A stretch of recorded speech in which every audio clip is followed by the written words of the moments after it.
Hi, my name is David P. Shapiro. I'm the owner and managing partner of the Law Office of David P. Shapiro located in San Diego, California, where my firm helps good people regain control of their future when charged with a crime. In this video, I want to talk to you about what is referred to in many instances as the dreaded multiple victim enhancement involving sexual assault cases in California and how that is used in San Diego in particular.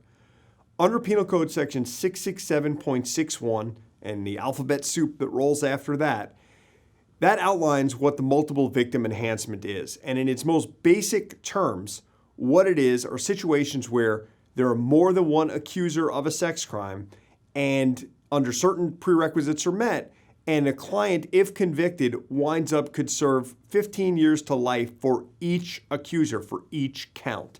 So in its most basic form, let's assume you're accused of having inappropriate sexual contact with a minor under the age of 14.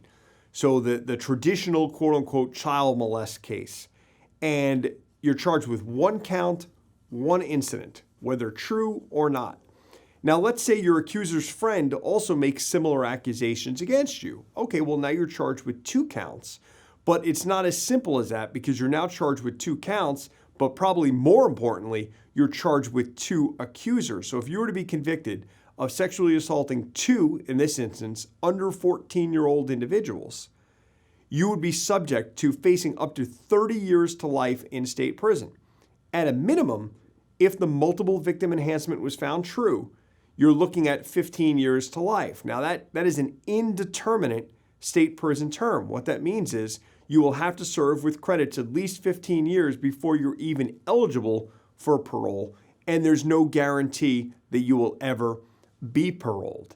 And that is something that we see a lot in sexual assault, particularly child molest cases, where one accuser comes out and makes a statement, makes a disclosure.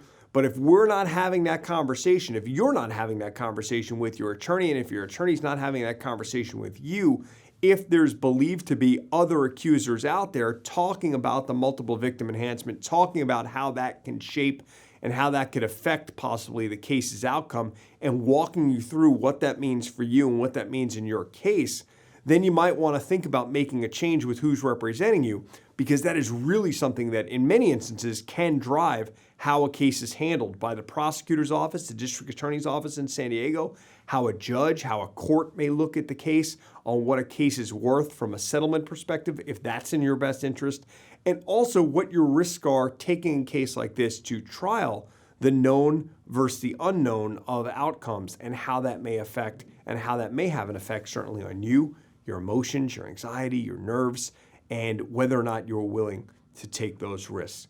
All those factors, the multiple victim enhancement, definitely need to be flushed out. Good conversation to have with your attorney once you find yourself in this position, if you find yourself in this position where you have multiple accusers making claims against you that you did something to sexually assault them. So if you find yourself accused of a sexual assault offense, particularly one where you have multiple accusers and may fall subject to this 15 to life per accuser multiple victim enhancement, reach out to a firm like ours, 619-295-3555.